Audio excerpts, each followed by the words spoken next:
Hello, everyone. Welcome. My name is Gretchen Rowe, and it's my great pleasure to welcome you today to this webinar about teaching time management skills.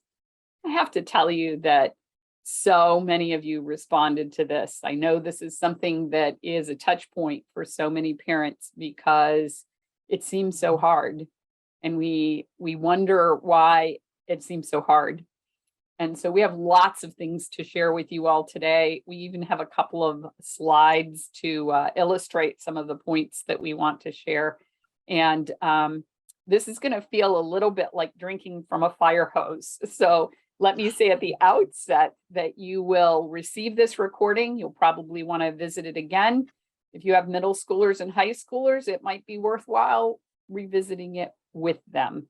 So as we go through today, I will be monitoring the chat. If you have questions, please don't hesitate to ask questions. The benefit of this event is for you, and we want to make sure that it's relevant. By way of introduction, my name is Gretchen Rowe. My husband and I homeschooled 6 children, 21 years. 5 of them are now college graduates, and I'm staring down the gun barrel of the end of the journey. Our youngest is a senior in high school. And I'm going to let my colleagues introduce themselves. Today, we're going to reverse the alphabet, and we're going to start with Jody. And Jody, if you'll introduce yourself, and then I'll have Amanda introduce herself, and then we'll get started in earnest. Okay, I am Jody, and I have been with Demme Learning for a couple of years now. I have homeschooled all 6 of my children, and I'm down to the last one as well, but he will be a junior in high school. I also am an evaluator for other homeschool families. Awesome. Amanda?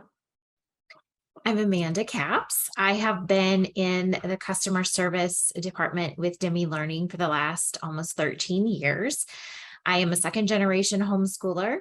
I have 8 children. I have graduated my first, and I have obviously 7 more coming up behind her. And so it is always an adventure here at our house. I've been married almost 15 years to my husband, Justin. He is a firefighter and EMS worker. So that shift work adds a fun dynamic as well. But ultimately, I just love homeschooling my kids and supporting the customers that I get to interact with on the daily at Demme Learning. Great. Well, I have to tell you all, we've been very excited to put this together for you because I think we have lots of things to share and lots of things to talk about. And the premise that we want to set forth, something that came up over and over again in the half an hour planning session that we scheduled that ran over an hour, was that we want to encourage you to be the best observer of your student. You're going to have the opportunity here to have a very unique experience with each one of your children to figure out how they learn. And that will help you tailor how to help them learn independently. Not every child is the same. I know in my experience, and you'll hear this from each of us as we go along today, I had to have 5 kids who had varying degrees of really needing help before I got to my 6th kid, who, as the youngest, just said to me in 4th grade, how about you give me a list and I'll let you know if I need you. You may not have those children at your household, and that's really very normal. So Amanda, can you tell us a little bit about seasons? Absolutely. So first of all, I think sometimes we get the idea that because, we're homeschoolers and we're homeschooling, that, education is just going to kind of seamlessly enter on a daily basis. And, we're going to wake up and look like Mary Poppins and, spoonful of sugar and songs and animals. And it's just going to be this delightful experience. And yet life doesn't stop happening just because you're trying to educate your children at home. Babies are born, deaths happen, moves happen, job changes happen. There is so much that can and will happen as you journey through, teaching your children. And it's an incredible opportunity as a parent to have your children witness how you navigate the different seasons. But also I would encourage you to give yourself a little bit of grace in that sometimes certain seasons are going to be really hard. And if, the most consistent you can be is, math and reading and making sure that you're checking in with your child on a daily basis. That might be what it needs to be for that time period. Obviously, we can't, do something like that long term and have good results, but definitely, build grace into your homeschool journey. Great. Jody, can you talk a little bit about overscheduling? Well, overscheduling is something we all fall victim to because we have a lot of goals. We do have a vision, and it's like going to a buffet too. You want it all, and you want to do it all, and but when we pile on too much, when we try to put too much into our schedule, there's no margin for life to actually happen. If someone spills the milk, well, then our whole day is off kilter. So I think you definitely need to be realistic about how much you're scheduling and schedule in that margin for life to happen, which it repeatedly does. Can you ladies each speak briefly about involving your student in that scheduling process, in that planning process? Amanda, I'll start with you, and then Jody, if you can chime in. Sure. So, this is a great opportunity. Again, I would reiterate what Gretchen already shared. You kind of have to go into a conversation with your child knowing kind of how they're wired. I personally know that if I try to get my 13-year-old daughter functioning before 9 a.m. on anything academic, I am wasting my time and my breath, because she is just the type of person who doesn't get going first thing in the morning.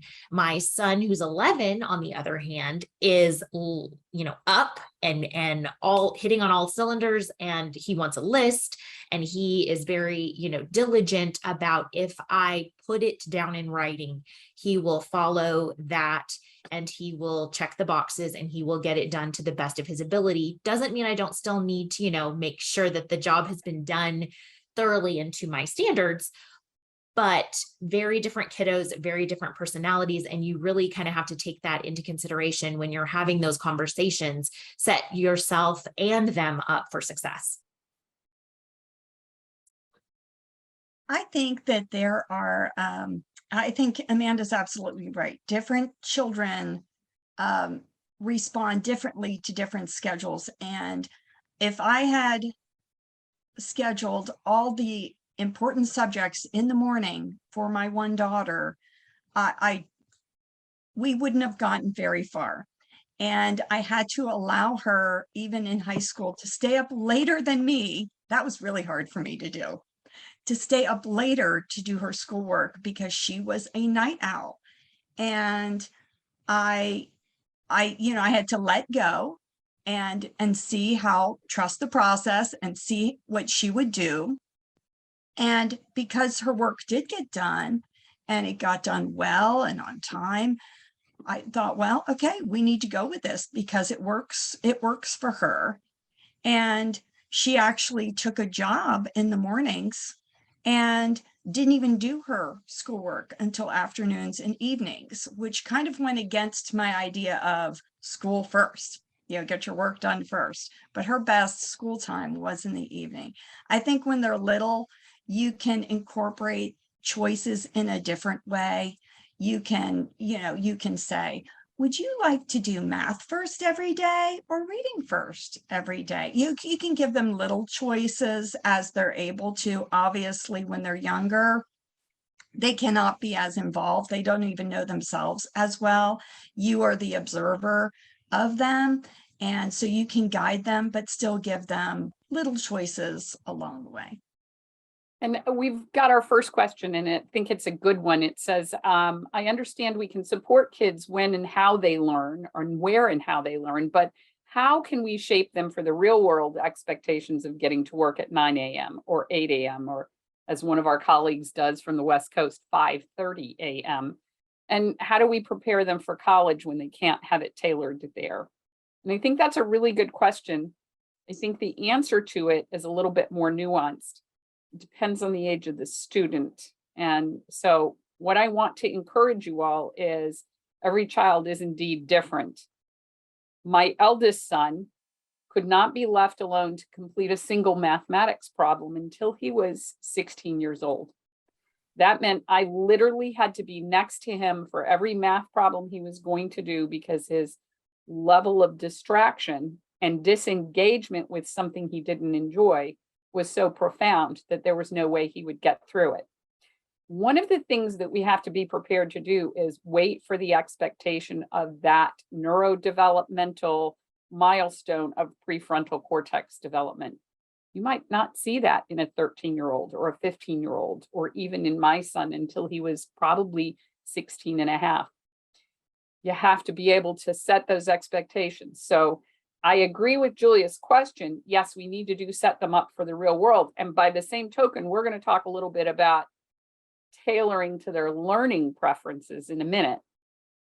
But we also have to be realistic in the fact that if it's going to be a fight and a struggle every day, that's the kid who's going to work shift work and maybe work second or third shift because they just don't function well in the morning. One of my children actually ended up being that way for several years as a young adult. She now works a morning job. She had to teach herself as an adult to get up in the morning because she was, like Jody's daughter, that child who didn't come alive until 3 or 4 o'clock in the afternoon. Many of you have asked us about having expectations for what can a student do by themselves at what age. And so Jody and Amanda are going to talk a little bit about this, but before I let them do that, I want to share a screen with you. And the reason I want to share a screen is because I want to set expectations appropriately. What I have here on my screen is x-rays of a hand. The child on the right is age 6. The teenager on the right is age 13 to 14. And the reason that I want to share this screen with you is because I want you to understand sometimes as parents, we set our kids up and we say here to a 7-year-old, I expect you to do this by themselves. And they don't have the manual dexterity to make whatever it is we have set forth for them happen by themselves. The bones in this young child's hands aren't even complete yet. It's an unrealistic expectation for me to expect my young child to complete an essay or an assignment when they don't even have fully developed hands. That also goes to their emotional development as well. So now I'm going to stop sharing my screen and I'm going to ask these ladies to talk about the differences in expectation. When can you expect a student to be independent? When can you expect a student, and for what subjects can you expect them to be independent? This time we'll start with Jody. I feel like I'm using the same answer. It depends on the individual student. I keep using that answer because it is honestly so true. I had what I expected of my one daughter. My son came along and I could not expect the same thing of him. I was still his scribe in 4th and 5th grade when he was writing essays and stories. I was still his scribe. I was writing down what he was saying because the act of writing was interfering with his composition. My daughter was able to do that much earlier. So I want to say this: comparisons are odious. They stink. You cannot compare. We said that over and over again in our homeschooling. Comparisons are odious. They stink because you cannot compare what one child can do at that one age to what another child can do at their age. You can look online and find generally when a student should be able to do X, Y, and Z. But then within that, once again, you need to study your child and you need to give them that space to be individuals and have different expectations based on their individuality. this is something that really hits home for me, in particular, because two of my children are diagnosed dyslexic. My son is ADHD and my daughter is ADD. And so those things impact how successful they are at independent tasks and very much impacts their ability to have any sort of time awareness whatsoever.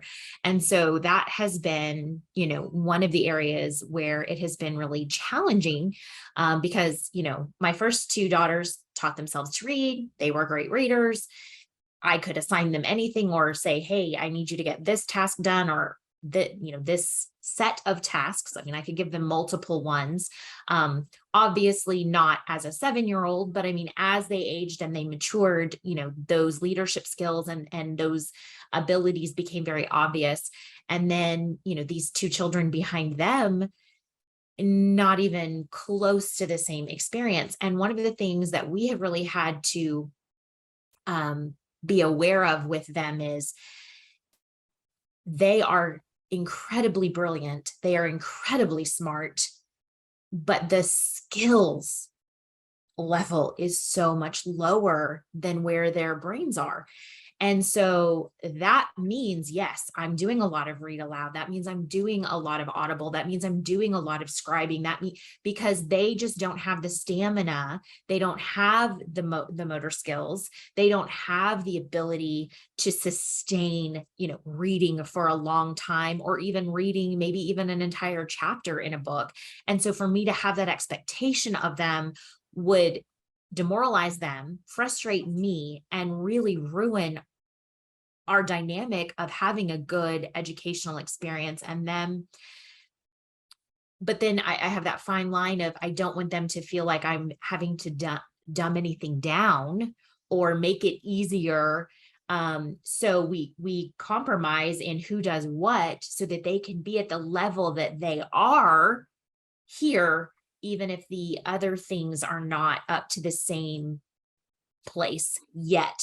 And the operative word is yet, because I have watched as they have grown, as they matured. It's been slower.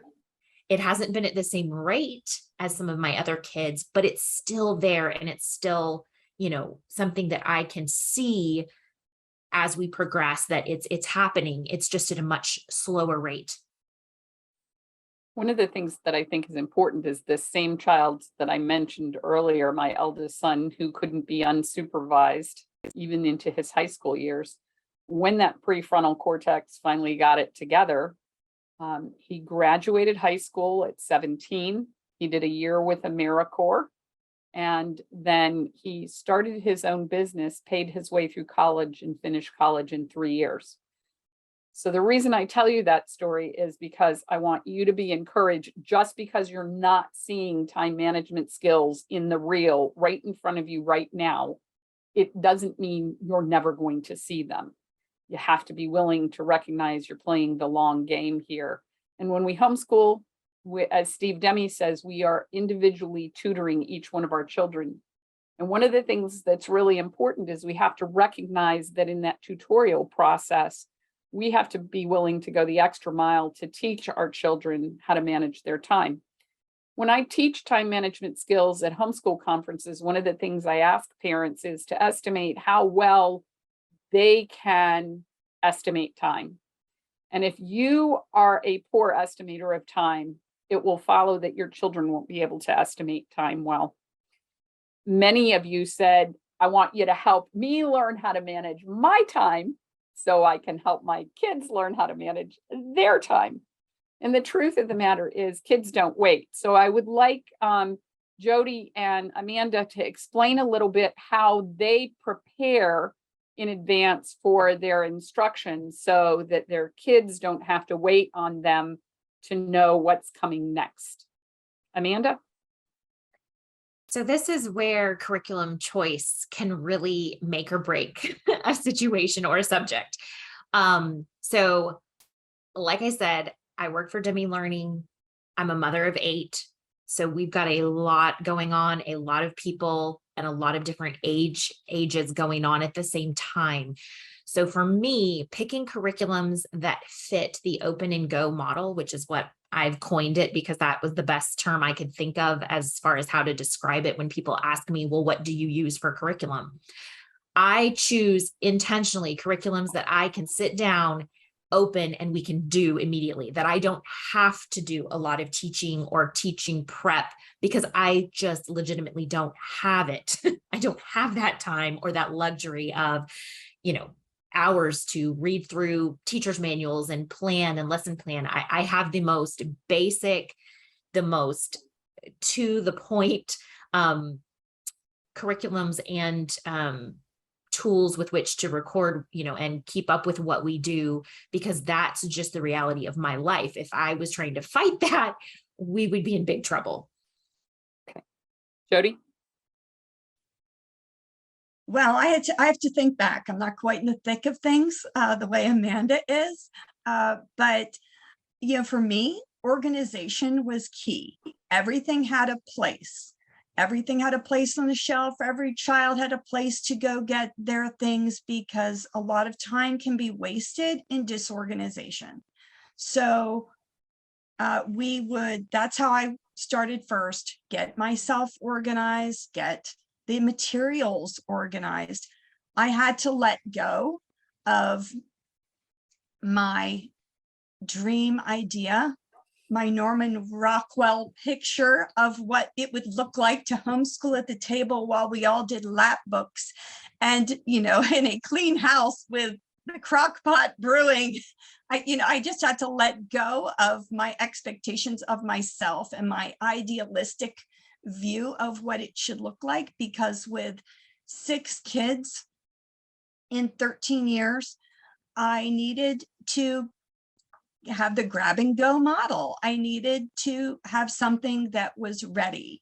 I tried some other things, and it took so much preparation outside of teaching them that I wasn't doing life with them.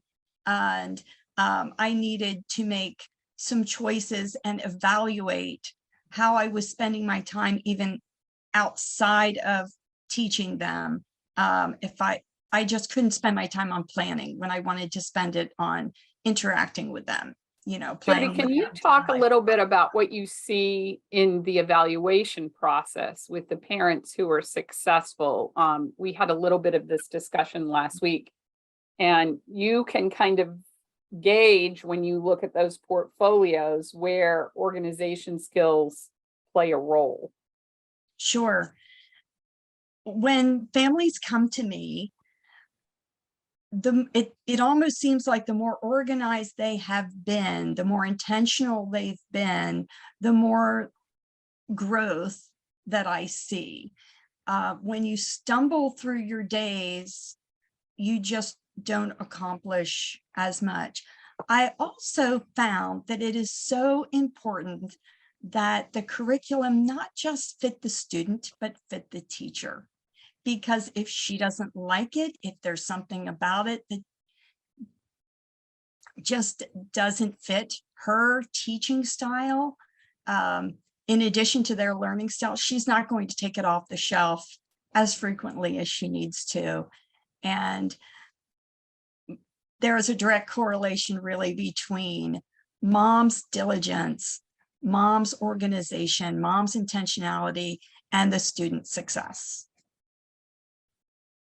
Amanda, can you talk a little bit about being careful to select curriculum that meets the learning style of a student, learning preference of a student, without parsing yourself into 1,000 parts to be all things to all people? Sure. So, for me, this means choosing curriculums that are multisensory. So that's already kind of built in. So no matter what my child's learning strength is, that curriculum is going to kind of teach that way. Honestly, that's the way I kind of learn best too. I tend to be a very visual and auditory combo person. And so for me, being able to see something while I'm getting input, is how I'm going to process information the best. And I have children that are wired that way. But I also find for my ones that are really antsy, having something that's in their hands grounds them, having the ability to kick a leg or move, as long as it's not, too terribly distracting to everybody else, it's fine. My one kid has to have headphones. I mean, she's got to be able to block out, what's going on around her so that she can focus and can maintain focus. So there are all kinds of great tools, headphones, background music. I know for my husband, he has to study with stuff that, music that doesn't have words. Anything that has a lyric is going to get him off track and out of Right. focus. And that's very true even with our kids, playing some classical music in the background, or there are even stations curated specifically to studying, background studying music. Right. One of the things I think that's really important, and Amanda has alluded to this as well, is when you have a child who has attention deficit, you want to be able to set them up for success. So I have a couple of points that I want to share. I'm actually developing a presentation next year for the conference circuit on working with kids with ADD, and having had multiple kids with that, and being diagnosed with attention deficit myself, I can tell you that as a parent who is organized, it's frustrating when you see the disorganization of your children. And so I want to give you a couple of points to help make this easier. First of all, when you say, hey, sit down, come over here, I want you to pay attention, or you're not paying attention, that's very defeating to a child who's already struggling in their ability to pay attention. So if you can catch them in what they're doing right instead of what they're doing wrong, that will be far more encouraging to them. Teach to their strengths, don't teach to their weaknesses. Know where their best time is, like we've already spoken about. A child who's not a morning person, that's not the time to struggle with the things they struggle with most. There is current research on ADD that says that asking a child to choose, as Jody has already said, do you want to do math first or do you want to do reading first, helps that child align themselves. And if they choose something for which they have an interest, they're more likely to enter into their academics and stay engaged longer. And that's not me, that's studies that are currently posting that information on children with attention deficit. Large projects are enormously difficult for kids with attention deficit. So if you have a project you want to accomplish, think about that project in advance and collaborate with your student so that you can break it down into smaller chunks so that they can stay engaged by portion instead of the overwhelmingness of a big project. And something I think that I did not know about my own children until I was diagnosed with ADD in my 50s, transitions are really difficult for kids. So if you're having a great morning time, as Pam Barnhill refers to it, and you're having wonderful fellowship, but then you're like, okay, let's sit down and get busy. That is twice as hard for your attention deficit student as it is for your non-attention deficit student. So you're much better off to say to them, all right, in 5 minutes, we're going to transition into doing some book work. And that allows them to set themselves up for success. 2 other points. One thing that I think is very important is when your ADD student says, I forgot, they did. They're not trying to gaslight you or make you crazy. Their brain is organized differently and they hold information differently than a neurotypical student. So being able to give them, as Amanda has described, a checklist, an ability to refer back to something. Oh yeah, this is where I should be in my day, makes it far more successful for them. And then the last thing, and I think maybe the most important thing, is they don't really mean to misbehave. They don't mean to blurt out what's on their mind. Their brains are organized different. And if you can learn to take that advantage, so if you have an attention deficit student who says, how come worms are brown? And you're in the middle of doing spelling, I don't know why worms are brown, but that's a really good question. Let's write it down and then we'll come back to that later. what that's done is two things. It's honored your student for the question they've asked, but it's also helped you from being derailed in the process. And I think that that's really important. Amanda, can you talk about quality over quantity? And I know you had something to add to what I was saying, so please Yes. do. I think one of the really important points to make right here, as we are talking specifically about attention deficit disorder and ADD, is a normal neurotypical child only has an attention span their age plus 2 or 3 minutes. So I think a lot of kids are getting a bad rap that they are antsy or they can't focus or they don't sit for long enough. But I think the reality is our expectation is way off. And we as parents have to understand, I mean, as an adult who is a type A neurotypical person, after about 45 minutes of engaged, focus and whatever topic we're having a meeting on, I'm zoning out, I'm spacing, I'm daydreaming too. Like, it's just your brain only has so much focus. And again, it starts very, very small in that amount of time, and it builds as they age and they mature. So this idea of going into hour blocks for subjects for little kids is insane. And it's not going to be successful. So I think coming at this with armed with the right information and knowing how to schedule your day, keep things short and sweet, change it up. And then if we needed to devote a little more time to a certain thing, take a break, do something else, and then come back to it. It's not a bad thing. And you're not derailing your process if you switch it up or take breaks or, kind of popcorn it as we call it at our house, as far as what the subjects are. And then I'm sorry, what was the question that I was supposed to be answering? No, I think you kind of did answer it, because what you're talking about is really what I was looking for, is those small increments are so vital. Jody, you said something that was so valuable when we met together last week, and that is being able to understand that you have to train kids before you can see independence in kids. And you equated that with taking a new job. Can you talk a little bit more about that? Sure. And I think if any of us have even just started to learn a new task, maybe it's not a brand new job, or maybe you're just learning how to cook or learning how to use your new phone or whatever it is. If someone just said, okay, go, we would be overwhelmed. We would not be ready to be independent. When I first started this job, I relied on my coworkers to demonstrate for me how to do things, to walk me through it. And then time would come to do it again, and I'd have to, call Amanda again and message her, how do you do this again? And that is as an adult. I think we have this expectation that we show them once and they should know it. And yet when we are shown something once, we need to see it again and again. And I think we need to have patience for the process, and we need to trust the process.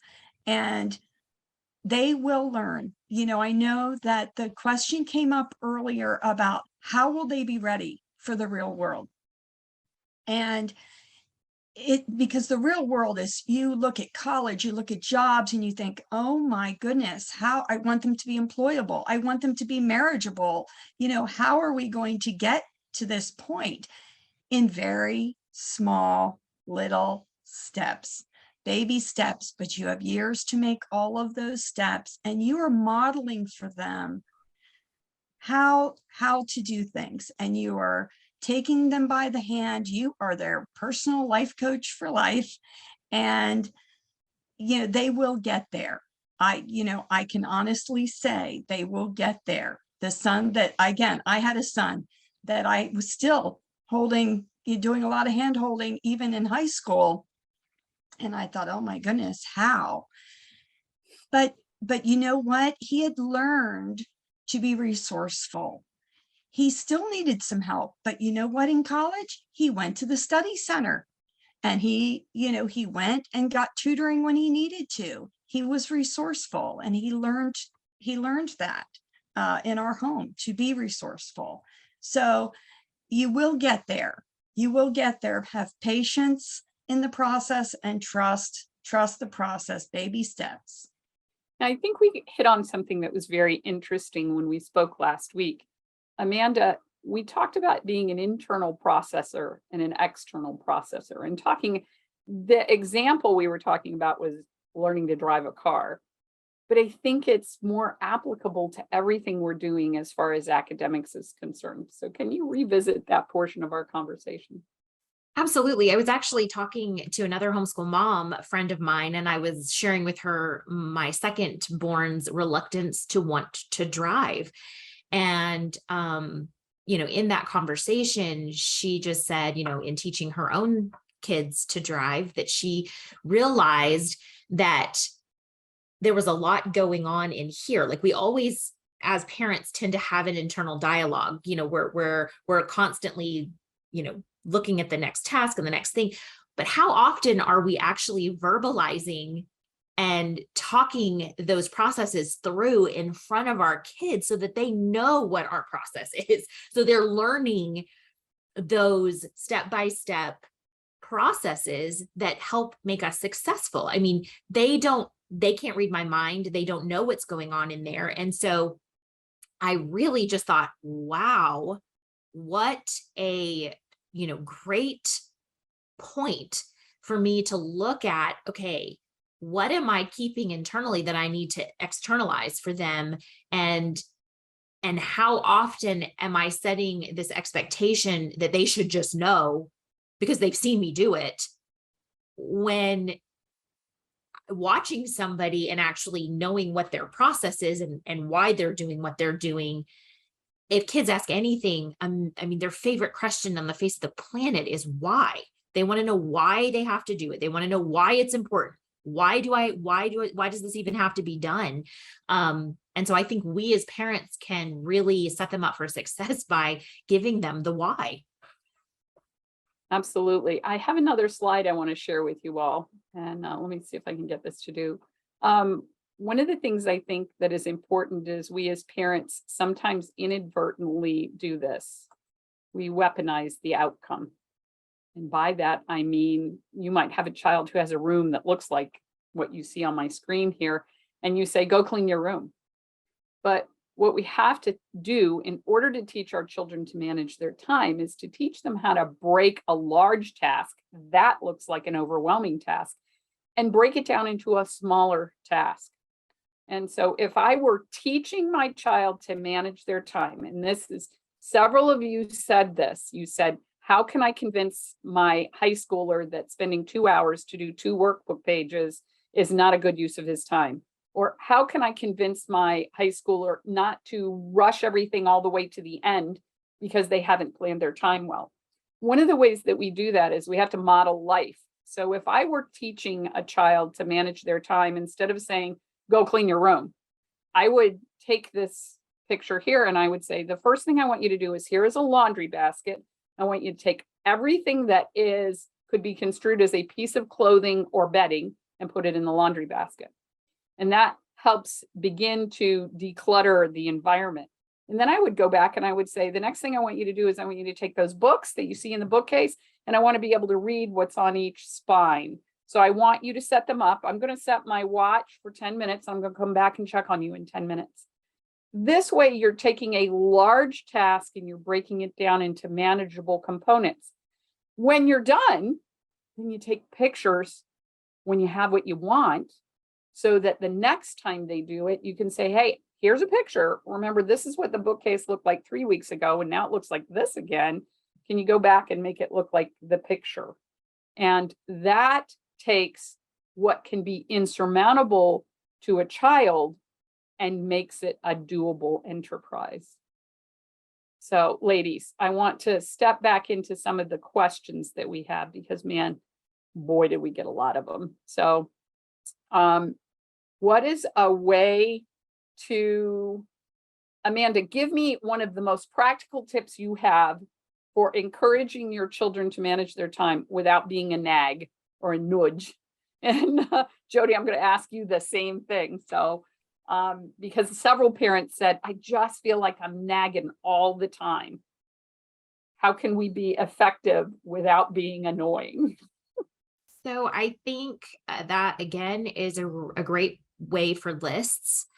Take 5 minutes, write down, what you expect, and then the responsibility, you hand over the list, the responsibilities on them. Yeah, the reality is there's just not enough mom to go around. There's 8 people, 8 different developmental stages, different things going on.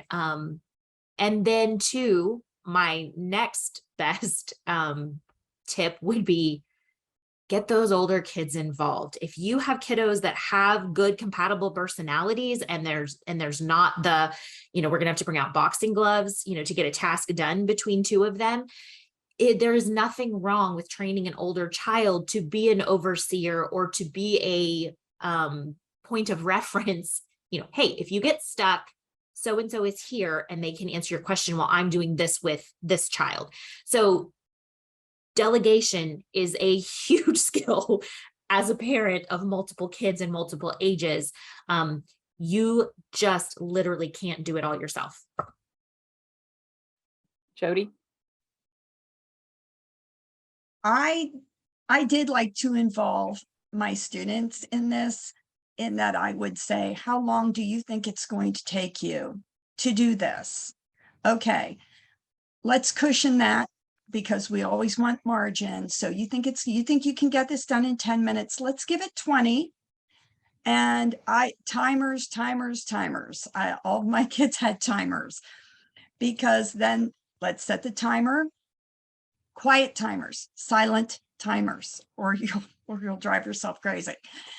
And then, okay, then you're ready for the next task. How long do you think? And I found that when they were the ones saying, they were in the driver's seat saying, oh, I can do this in 15 minutes. I would say, okay, we're going to cushion that and give you 25.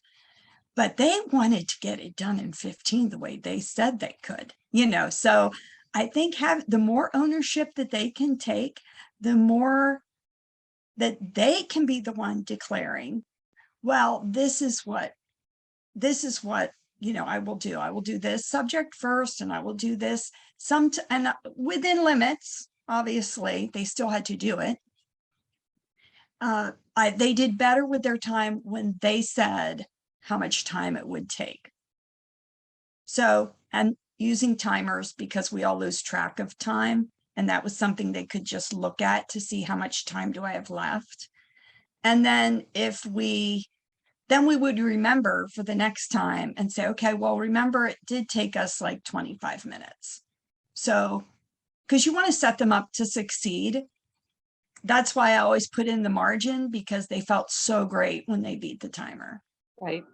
We used something that we called time banking in my household. And one more time, last screen share, I want to show you what a time bank is, because this is a valuable way for you to be able to teach your student how to begin to estimate time accurately.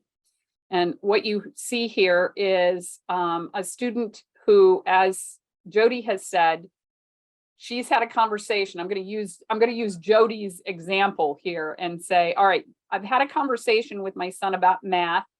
And I said to him, how long do you think it will take for you to do these 2 workbook pages? And he says, an hour. Okay. All right. Now I've looked at that.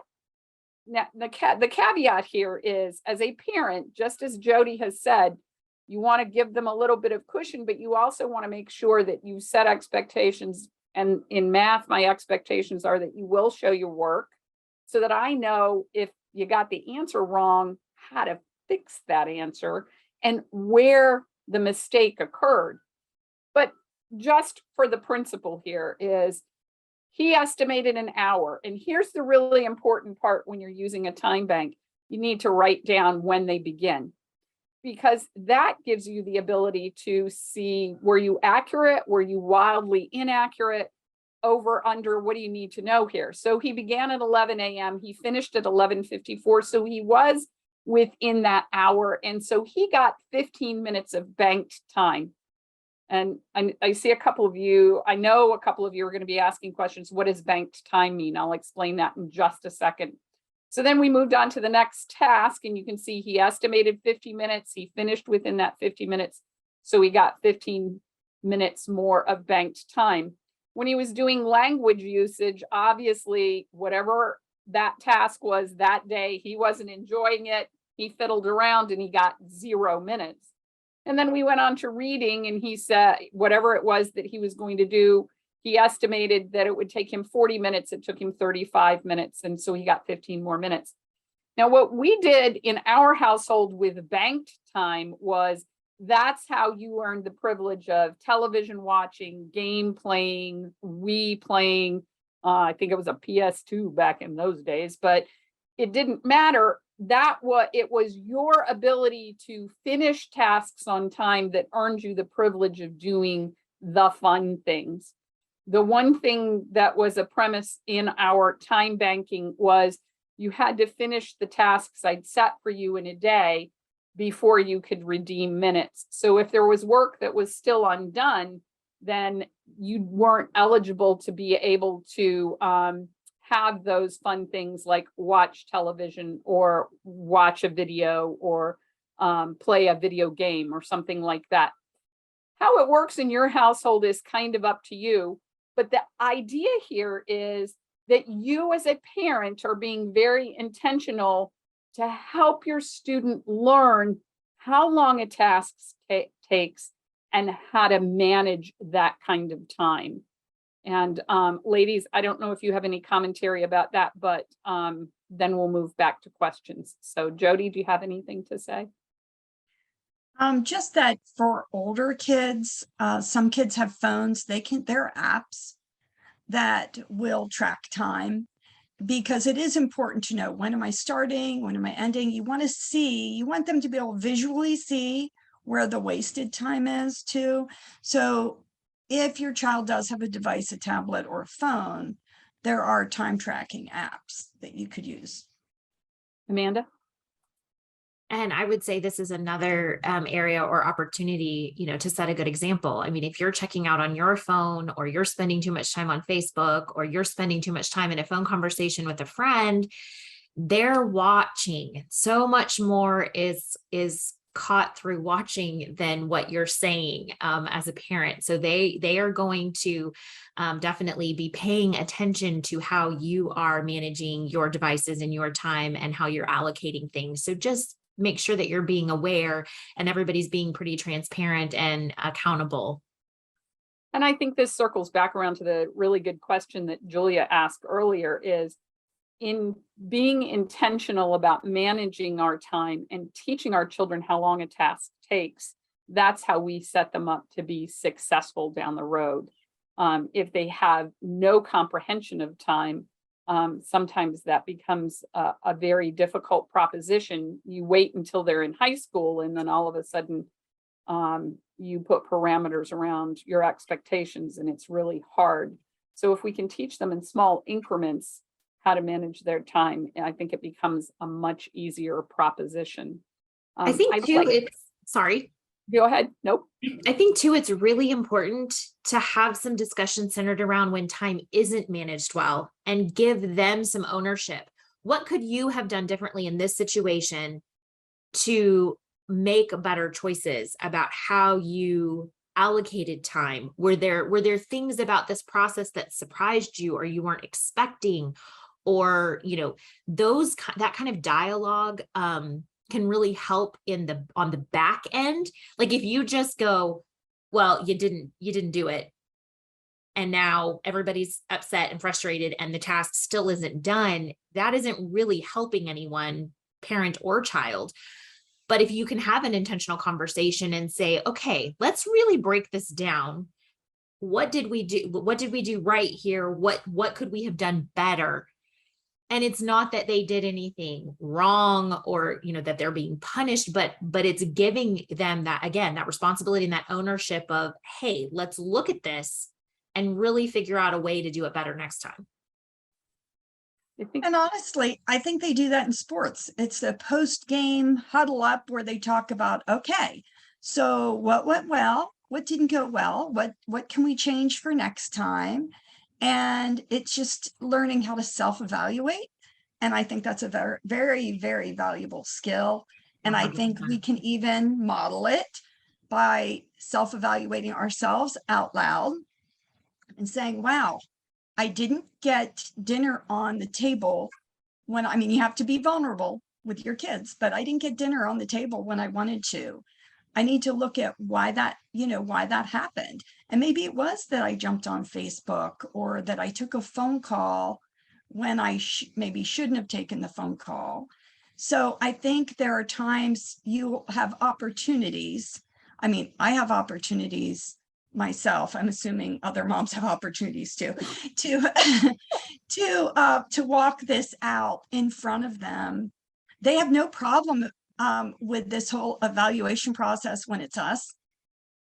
And so we can let them practice that way and then try self-evaluating with something. It's a little less painful if someone else has taken a turn first. 100%.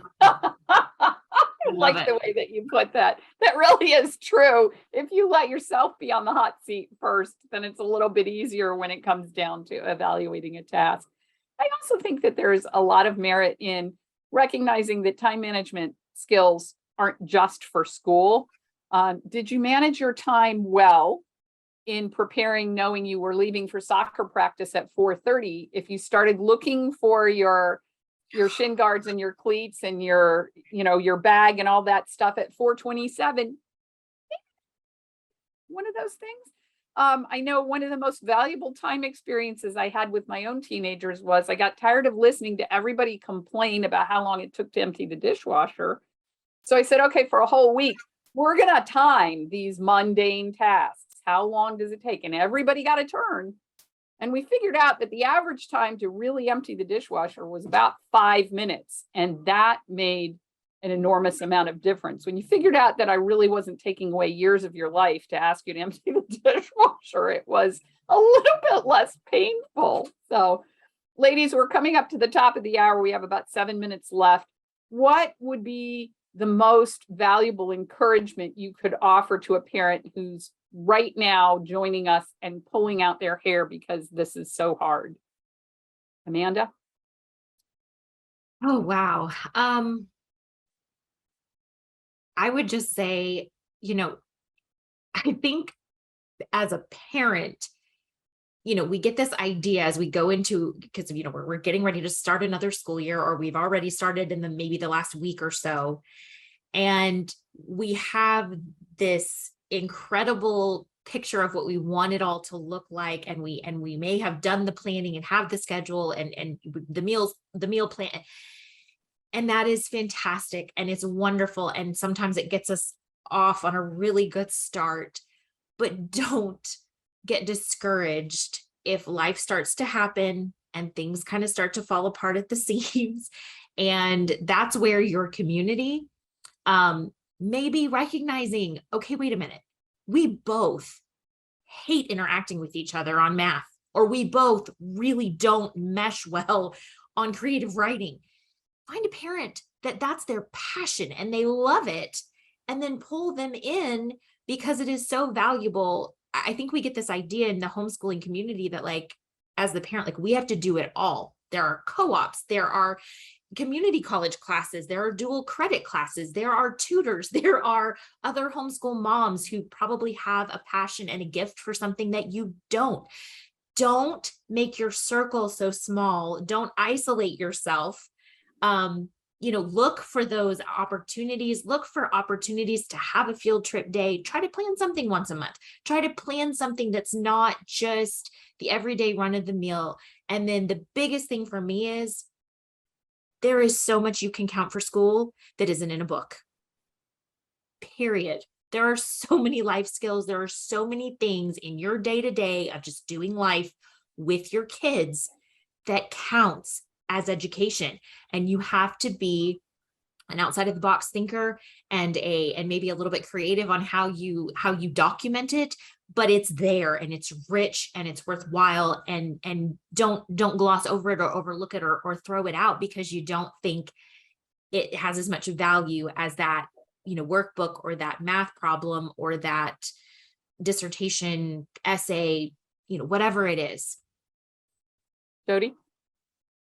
That was really good, Amanda. That was so good. She's so right. I have, when I do evaluations, the homeschool programs that I see where I think, wow, I'd want to be your kid, is when they're doing life together. They get the book work done, but they don't miss that richness, like you said, of baking together or learning how to blacksmith or whatever it is that the parents do, but just really doing life together. And I think you need to make sure, you need to remind yourself that your goal is not perfection. Your goal is relationship with your kids and progress. And there are things, like Amanda pointed out, that some subjects with you and the other child that, the relationship is at stake here. And that may sound dramatic, but I've lived that where it was like, this is hurting our relationship. Mm-hmm. And having other sources, like you said, other moms going to co-ops where, the mom who is crazy about math and who loves numbers is teaching math. And I get to teach English and get all excited about English. She sends me her kids, I send her my kids. And it works, doing life in community like that. That was such a good suggestion, Amanda. But just keep in mind, our goal is relationship. I think that's very good advice, Jody, because at the end of the day, when the academic books are put away, you still have that relationship with your child. And that's probably the most important thing of all. I hope we've given you some practical ideas. If you've seen anything that we've said today that has brooked a further question and you'd like a further conversation, these two lovely ladies are available on the phone and live chat and through conversation to provide you some support. I have one question before we finish, because I think this is really valuable. And I'm going to read Kyle's question. It says, I love the discussion. I'm the rare homeschool dad, and I appreciate you saying parents instead of moms. We flipped the script. My wife works crazy long hours, and I'm the main parent involved with facilitation. Our girls are 7 and 10, and we're looking forward to implementing some of these great ideas. We do want to be mindful of the fact that not every homeschool parent is a homeschool mom. More and more dads are involved. And when in the years that I homeschooled, my husband was the principal. He was the guy that got hauled into the equation when that relationship wasn't working so well. So I think it's terrific. And Kyle, you have set a high bar for our other dads. And if you can get dads involved, dads are the encouragers. Those are the ones who need to be there to encourage mom in the process and kids in the journey. And we're so grateful that this is a collaborative effort. Thank you all so much for joining us today. We hope we've provided you some practical advice. And as I've said, if you find these webinars valuable, those of you who have attended live today will still get the recording. It might be worth watching with your children. And please know that we've got more events coming up in the future. We do these on a weekly basis, and we look forward to being able to fill into your cup as you pour into your children's cups. Thank you all so much for joining us today. We wish you the joy of the journey.